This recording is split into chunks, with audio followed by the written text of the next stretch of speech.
जय सिया राम।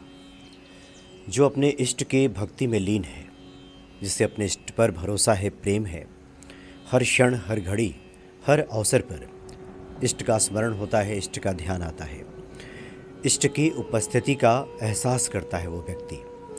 रक्षाबंधन को लेकर काफ़ी जिज्ञासाएं सामने आई हैं और बहुत सारे भक्तों ने लिख करके भेजा है कि वो हनुमान जी को भाई स्वरूप आराधना करते हैं, यानी हनुमान जी को भाई मानकर उनकी पूजा करते हैं। क्योंकि ईश्वर को तो आप जिस भी रूप में आप पुकारेंगे, जिस भाव से चाहेंगे, ईश्वर उसी भाव से आपको प्राप्त हो जाएंगे।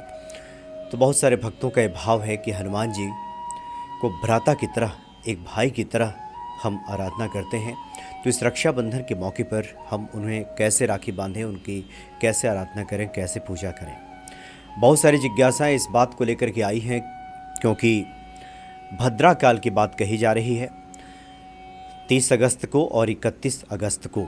और ऐसे में जो रक्षाबंधन का समय बताया जा रहा है वो काफ़ी सीमित है, काफ़ी कम समय के लिए है। तो फिर जो व्यक्ति हनुमान जी की शरण में है, हनुमान जी को राखी बांध दे और ईश्वर का जो शरणागत है, ईश्वर के लिए तो सब समय शुभ है। तो क्या हम हनुमान जी को राखी बांध कर पूरे दिन हम रक्षाबंधन का त्यौहार मना सकते हैं? इस तरह की बातें भी लोगों ने लिख करके भेजी है। तो 30 तारीख को दरअसल सावन के पूर्णिमा की शुरुआत हो रही है 10 बजे के बाद, 10:52 से, 10:52 से, और उसी समय से ये भद्रा काल की शुरुआत हो जा रही है। और ये भद्रा काल का जो समय है रात्रि, यानी 30 अगस्त की रात्रि 9:01 से, यानी 9:02 से लेकर अगले दिन 31 अगस्त की सुबह 7:05 तक ही राखी बांधने का संयोग है, सुयोग है। उसी समय रक्षाबंधन किया जा सकता है, क्योंकि 7:05 के बाद पूर्णिमा तिथि समाप्त हो जाएगी। तो इतना ही समय बचा है। इसलिए जिज्ञासाएं सामने आई है कि एक तो हम हनुमान जी को राखी कैसे बांधें, दूसरा यह है कि हनुमान जी को राखी बांधने के बाद क्या हम पूरे दिन रक्षाबंधन का त्यौहार मना सकते हैं। तो पहले तो हम जान लें कि भद्रा काल में आखिर हम रक्षाबंधन करते क्यों नहीं हैं। भद्रा काल है क्या? भद्रा का अर्थ तो ये होता है, अगर इसके हम शाब्दिक अर्थ पे जाएं तो भद्रा का अर्थ है कल्याण करने वाला, जिससे लोगों का कल्याण हो सके उसको भद्रा कहते हैं। भद्रा का शाब्दिक अर्थ यही है। लेकिन भद्रा काल में सभी जो मांगलिक कार्य हैं उसको वर्जित किया गया है। कोई भी आप शुभ कार्य करेंगे उसमें विघ्न उत्पन्न होगा, ऐसे हमारे शास्त्रों में कथन है। तो ऐसा क्यों ऐसा कहा गया है? दरअसल ये जो भद्रा है, ये भद्रा भगवान शनि की बहन है, यानी सूर्य पुत्री हैं, सूर्य और छाया की पुत्री हैं भद्रा। और भद्रा का जो प्रादुर्भाव हुआ वो असुरों के नाश के लिए हुआ, देवताओं के हित की रक्षा के लिए, इसलिए इनका नाम भद्रा रखा गया कि भद्रा। लेकिन भद्रा का जो स्वरूप है वो काफ़ी विकराल है, लंबे लंबे दांत हैं, लंबे लंबे बाल हैं, काफ़ी डरावना ये चेहरा है। ये वो चेहरा है भद्रा का कि जिससे कि असुरों के सामने भय उत्पन्न किया जा सके, असुर इस स्वरूप को देखकर भयभीत हो जाएं।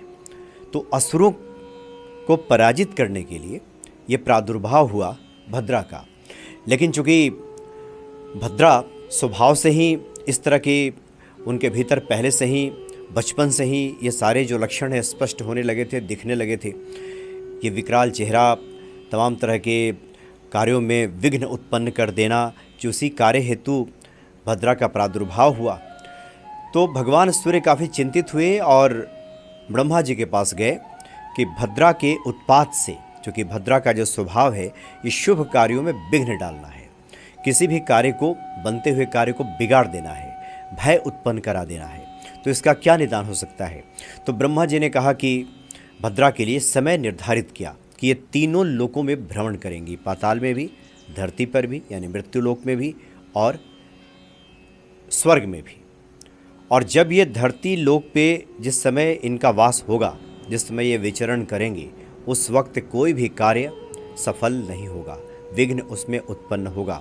यहाँ तक बात कही जाती है कि शूर्पणखा ने रावण को भद्रा काल में राखी बांधी थी और जिससे रावण का सर्वनाश हो गया, रावण दुर्गति को प्राप्त हुआ। तो भद्रा काल में इसलिए वर्जित किया गया है किसी भी शुभ कार्य को। तो इस बार चूँकि भद्रा काल की शुरुआत हो जा रही है पूर्णिमा की शुरुआत के साथ ही, और 30 अगस्त की रात्रि 9:01 तक ये रहेगा। तो इसलिए 9:02 से लेकर 31 अगस्त की सुबह 7:05 तक ही रक्षाबंधन करना चाहिए। यही सुयोग है, यही संयोग है। अब लोगों ने पूछा है कि हनुमान जी को हम कैसे राखी बांधें। तो हनुमान जी को आप सुबह स्नान आदि क्रिया से निवृत्त हो जाएं। सुबह 31 अगस्त की सुबह 4 बजे 5 बजे आप जग जाएं और नित्य की भांति आप हनुमान जी के सामने दीप जलाइए, उनका पूजन कीजिए, मिष्टान वगैरह उन्हें अर्पित कीजिए और लाल रंग की राखी हनुमान जी को बांधनी चाहिए। अगर आपके घर में मूर्ति है तो मूर्ति के भुजाओं में, यहाँ हाथ में अगर आप बांध सके दाहिने हाथ में तो वहाँ बांध दीजिए, नहीं तो उनके सामने अर्पित कर दीजिए और उसके बाद फिर हनुमान चालीसा का पाठ कीजिए।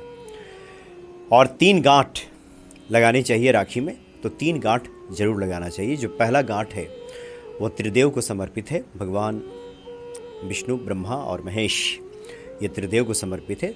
दूसरा जो गांठ है यह खुद की आयु की बढ़ोतरी के लिए, और जो तीसरा गांठ होता है यह संबंधों में मिठास के लिए, संबंधों में प्रेम के लिए, प्रेम की प्रगाढ़ता के लिए। और बहनें भी जब भाई के हाथ में कलाई में जब रक्षा सूत्र बांधती हैं तो ये 3 गांठ लगाती हैं और तीनों का उद्देश्य यही होता है। हनुमान जी के भी जब कलाई में आप 3 गांठ लगाएंगे तो इसका भी मूल मंत्र यही होगा कि पहला त्रिदेव की प्रसन्नता के लिए, दूसरा खुद की लंबी आयु के लिए, और तीसरा है कि हनुमान जी के साथ हमारा जो प्रेम है वो काफ़ी प्रगाढ़ हो, हमारी जो भक्ति है वो काफ़ी मजबूत हो। तो इसके लिए ये होता है। चूँकि 700 सालों के बाद एक महासंयोग बन रहा है, ये पंचयोग बन रहा है, जिसमें कि सूर्य, गुरु, शुक्र, शनि और बुध ये 5 महायोग बना रहे हैं। तो बड़ा शुभ समय है।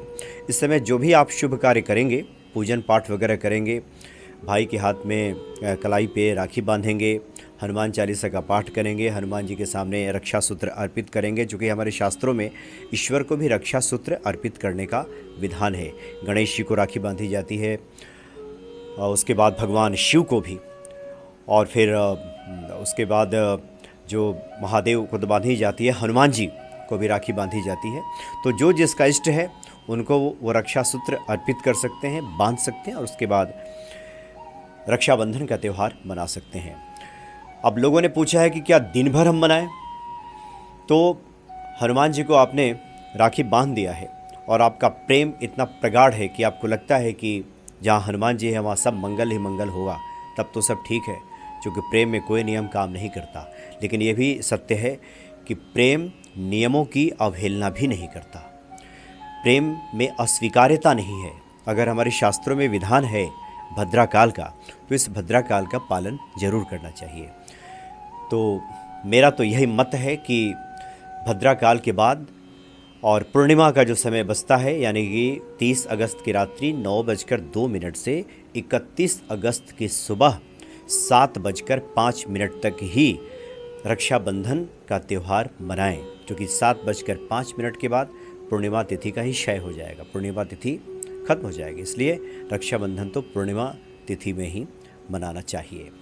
तो इस तरह से आप हनुमान जी की पूजा कीजिए, आराधना कीजिए, उन्हें रक्षा सूत्र अर्पित कीजिए, और जो हनुमान जी को रक्षा सूत्र अर्पित करता है उसके मंगल दोष समाप्त हो जाते हैं, तमाम तरह के मंगल उनके जीवन में आने लगता है, धन धान्य की वृद्धि होती है और किसी प्रकार का अपशकुन देखने को नहीं मिलता। तो सबसे पहले वैसे भी विधान है कि भाई की कलाई में रक्षाबंधन से पहले ईश्वर के सामने रक्षा सूत्र अर्पित करना चाहिए। और हनुमान जी को जब आप राखी बांधें तो लाल राखी ही बांधिए, वो सबसे उत्तम रहेगा, सबसे अच्छा रहेगा। जय सिया राम।